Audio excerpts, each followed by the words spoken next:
नमस्कार, आप देख रहे हैं जस बिहार। रियासन आपके साथ है। रानी चटर्जी ने 4 दिन पहले एक पोस्ट किया था। वो लिखती हैं, #डिप्रेशन में मैं बहुत ज़्यादा अब डिस्टर्ब हो चुकी हूँ। अक्सर मैं स्ट्रांग बने रहने की और पॉजिटिव रहने की बात करती हूँ, पर अब और नहीं हो पा रहा है। यह आदमी कई सालों से मेरे बारे में न जाने कितनी गंदी गंदी बातें फेसबुक पर लिख रहा है। मैंने बहुत इग्नोर करने की कोशिश की। मैंने कई लोगों से बात की, पर सबने कहा कि इग्नोर करो, पर मैं तो इंसान ही हूँ, मैं मोटी हूँ, मैं बढ़िया हूँ, या कोई काम करती हूँ तो ये इतनी भद्दी बातें लिखता है। लोग मुझे ये सब भेजते हैं और कहते हैं इग्नोर करो, अब नहीं हो सकता है इग्नोर। मैं कई सालों से इस बात को लेकर काफ़ी परेशान हो चुकी हूँ, मानसिक तनाव से गुजर रही हूँ। ये शायद चाहता है कि मैं अपनी जान दे दूँ। इसकी वजह से मेरी निजी ज़िंदगी में बहुत तनाव है। #मुंबई पुलिस से मेरी ये रिक्वेस्ट है कि अगर मैं कुछ कर लेती हूँ तो इसका जिम्मेदार धनंजय सिंह होगा। मैंने साइबर सेल में भी इसकी शिकायत की थी, पर वहाँ पर कहा गया कि इसने मेरा नाम नहीं लिखा है, पर मैं जानती हूँ ये सिर्फ मेरे लिए लिखता है। हताश हो चुकी हूँ, अब हिम्मत नहीं बची है। और रोने वाले इमोजी के बाद ये लिखती हैं, या तो मैं आत्महत्या कर लूँ क्योंकि मैं बहुत बुरे डिप्रेशन से गुजर रही हूँ। इसकी वजह से कई सालों से अब और नहीं होता है बर्दाश्त। उसके बाद उन्होंने हैशटैग में लिखा है SUICIDE सुसाइड। उसके बाद उन्होंने धनंजय सिंह के फेसबुक प्रोफाइल को भी डाला है ताकि लोग पहचान सके कि कौन है धनंजय सिंह। आपको बताएं, धनंजय सिंह एक पत्रकार हैं जो स्टारडस्ट जैसे बड़े मैगजीन्स में 30 सालों तक काम कर चुके हैं और वहाँ पे संपादक भी रह चुके हैं। और अब हमारे रिपोर्टर उदित आर्यन ने उनसे बात की, उनसे जानने की कोशिश की कि क्या है पूरा मामला। तो आइए सुनते हैं उन्होंने क्या कहा है और उन दोनों के संवाद में क्या बातें हुई है। जी क्या मेरी बात धनंजय सिंह जी से हो रही है? जी, आप कौन सर? मैं एचएस बिहार से बोल रहा हूँ, पटना से बोल रहा हूँ। आप मुंबई रहते हैं सर? जी सर। जी, इन दिनों सोशल मीडिया पर जो भोजपुरी फिल्म इंडस्ट्री है उसमें आपका नाम काफी लिया जा रहा है। जो एक एक्ट्रेस हैं रानी चटर्जी, जी। उन्होंने एक पोस्ट भी लिखा था कि वो सुसाइड कर सकती हैं, चूंकि उनके बारे में धनंजय सिंह जो कि आप हैं, लगातार पोस्ट लिखते हैं भोजपुरी इंडस्ट्री, भोजपुरी फ्रेटर्निटी के खिलाफ आप पोस्ट लिखते रहते हैं। जी, जी। जी, तो ये मामला क्या है? मैं भोजपुरी फ्रेटर्निटी के खिलाफ नहीं लिखता हूँ। जी। भोजपुरी में जो अश्लीलता फैली हुई और जो फैलाई गई है, मैं उसके खिलाफ लिखता हूँ। जाहिर है उसके बारे में जब लिखता हूँ तो जो संबंधित व्यक्ति है उसे खराब लगता है, उसे अच्छा नहीं लगता कि उसके खिलाफ लिखा जाए। जी। ये सबको पता है कि भोजपुरी कितनी समृद्धशाली और शालीन भाषा थी और आज उसको किस स्थिति में पहुंचा दिया गया है। जी। इंडस्ट्री लगभग मृत प्राय हो चुकी है, ये जी। सबको पता है। और भोजपुरी में अश्लीलता कितनी भरी पड़ी है, इससे ही साबित हो जाता है कि आप YouTube पर खाली भोजपुरी सॉन्ग टाइप कर दीजिए जी। और सारी चीजें आपके सामने आ जाती हैं। जी। एक भी एक्टर एक्ट्रेस नहीं है जिसके बारे में अगर आप सर्च करेंगे तो आपत्तिजनक दृश्य नहीं आए, ऐसा हो नहीं सकता है। जी। और एक बात और मैं अहम कहना चाहूंगा जी। कि अश्लीलता से इतना लोग तंग आ गए थे कि इन फिल्मों को देखना बंद कर दिए। लेकिन जो एक्टर एक्ट्रेस हैं ये मानते नहीं, ये जबरदस्ती परोसते ही रहते हैं। जी।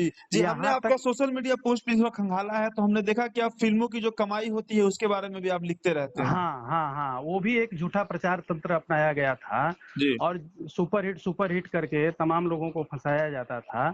लेकिन देखिए, कभी भी उस कलेक्शन को किसी ने ना तो चैलेंज किया और ना ही कोई एक ऐसा सिस्टम बनाया जिससे कलेक्शन सामने आए। जी। एक अहम बात मैं आपसे कहना चाहूंगा कि इस अश्लीलता से इतना तंग आ गए थे और एक्टरों को भी इस चीज का एहसास है। आप यूट्यूब पे जाके सर्च कर लीजिए, खेसारी हो, पवन सिंह हो, निरहुआ हो, सब लोग मौके दर मौके कहते हैं कि नहीं, अश्लीलता नहीं होनी चाहिए, लेकिन फिर वही काम होता है। खास तौर से दिनेश लाल निरहुआ का मैंने उस समय धन्यवाद किया था कि जब 2 साल पहले आए हैं बारात लेके सेट से, लाइव होकर के उन्होंने कहा था कि मैं मानता हूं कि अश्लीलता में मेरा भी सहभागिता रही है, मेरी भी सहभागिता रही है जी। और मैं आगे से ऐसा कुछ भी नहीं करूंगा। तो मैंने उस समय भी कहा था कि धन्यवाद दिनेश जी, आपने एक जो जिगर दिखाया है इसके लिए मैं धन्यवाद करता हूं और जी। उम्मीद करता हूं कि आगे भी आप ऐसे ही करते रहेंगे और लोगों को भी समझाएंगे। जी। और मैं अभी भी तारीफ करूंगा कि कम से कम दिनेश जी ने उसके बाद कुछ इतना ज्यादा उन्होंने कुछ किया नहीं, तो इसके लिए मैं उनको साधुवाद दूंगा। जी लेकिन बाकी लोग अपने उस पे कायम हैं। इवन 2 दिन पहले अभिनेता रवि किशन, जो आज की तारीख में सांसद हैं गोरखपुर से, जी वो भी लाइव हुए और उन्होंने नेपोटिज्म की बात करते करते उन्होंने कहा कि ये 2 टके के एल्बम और गंदे गाने सब बंद होने चाहिए। जी मैंने योगी जी से कहा है कि नहीं, इस पे सेंसर होना चाहिए। जी तो अश्लीलता सब मानते हैं और अश्लीलता को छुपाया नहीं जा सकता, जी और अश्लीलता पे प्रहार होता है तो ये लोग अपने पे ले लेते हैं। मैंने नाम लिया भी नहीं तो भी रानी चटर्जी ने अपने ऊपर ले लिया। जी, उन्होंने लिखा है कि बिना नाम लिए वो मेरे ऊपर बोलते रहते हैं। आखिरकार हाँ, रानी चटर्जी से ऐसा क्या मामला हुआ जो वो इतना भड़क गई? सोशल मुझे मीडिया पर खुद उन्होंने लिख दिया। मुझे मुझे खुद भी पता नहीं है, जबकि रानी चटर्जी के बारे में मैंने उस समय बड़ा बोल्डली लिखा था। जिस समय एक अवार्ड शो विदेशों में कराया जाता है, उसमें इनको नहीं ले जाया गया था। तब मैंने कहा था कि रानी के बिना कैसे अवार्ड शो की बात हो सकती है। रानी जी चटर्जी इस इंडस्ट्री की सबसे सीनियर एक्ट्रेस हैं, जी और उनको उस अवार्ड शो में अगर किसी भी तरह से नॉमिनेट नहीं किया जाता, नहीं ले जाया जाता है, जी तो ये सही नहीं है। तब रानी चटर्जी ने मुझसे फोन करके मुझे थैंक्स भी कहा था। जी लेकिन बाद के कालों में चूंकि अश्लीलता सब लोग करते रहे किसी न किसी बहाने, जी तो अब किसका किसका नाम लें।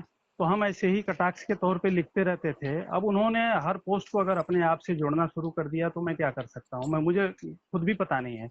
और इन्होंने जो फोटो डाल करके और जिस तरह से लिखा है, उससे मैं काफी डिप्रेस हूँ। मेरा फोन नंबर भी वहाँ डाल दिया गया है, मेरा एड्रेस भी डाल दिया गया है। तो मैं खुद पिछले कुछ दिनों से बहुत तनाव में हूँ। ठीक है। जी, और हमारी मैं जानकारी के अनुसार आप भी पत्रकार रहे हैं, काफ़ी लंबे समय आपने पत्रकारिता की है। जी जी, मैं 30-32 साल से हूँ।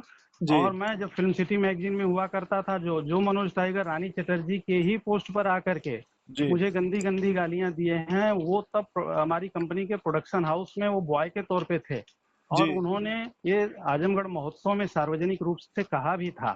जी, तो मैं उस जमाने से हूँ और पिछले 15-16 सालों से स्टार डस्ट में रहा हूँ, सह संपादक रहा हूँ। जी, और अब भोजपुरी में लोग प्रचारित कर रहे हैं कि ये तो पत्रकार है ही नहीं। तो जी, मुख्य बात यह है कि अश्लीलता पे प्रहार हुआ है, और इसलिए ये लोग टारगेट कर रहे हैं, मुझे फंसाने की कोशिश कर रहे हैं, जी। ब्लैकमेलिंग की जा रही है।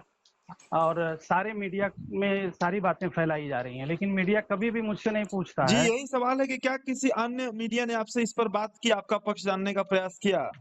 नहीं, एक कोई मैडम थी, शिक्षा या क्या नाम था, उन्होंने जरूर मुझसे वीडियो कॉलिंग करके पूछा था और मैंने सारी बातें कही थी। जी, लेकिन उन्होंने भी पता नहीं उसको पब्लिश किया कि नहीं किया। जी, और मेरा जब फोन सार्वजनिक हो चुका है, और चूंकि वो एक स्टार हैं और उनके पीआरओज हैं और पीआरशिप वो लोग करते हैं, जी, तो उन लोगों ने सारे मीडिया में नेशनल लेवल पर भी ये सारी चीजें डलवा दी और जी, डलवा करके ये सारा काम किया हुआ है। जी, पर मुझे अच्छा लगा कि कम से कम आपने खोज खबर ली और आपने मेरा भी पक्ष जानने की कोशिश की। इसके लिए आपका बहुत बहुत धन्यवाद है। जी, धन्यवाद, धन्यवाद धनंजय जी। धन्यवाद। तो आपने सुना कि धनंजय सिंह का क्या कहना है इस बारे में। उनका ये भी कहना है कि जो एक तरफ की बातें होती है, रानी चटर्जी एक स्टार हैं और सिर्फ उनकी बातें सुनी जाती है। वो एक पत्रकार हैं, इसलिए उनकी कोई बात नहीं सुनता है। आपको बताएं कि रानी चटर्जी भोजपुरी फिल्म इंडस्ट्री में काम करती हैं और एक जानी मानी स्टार हैं, सब लोग जानते हैं उन्हें।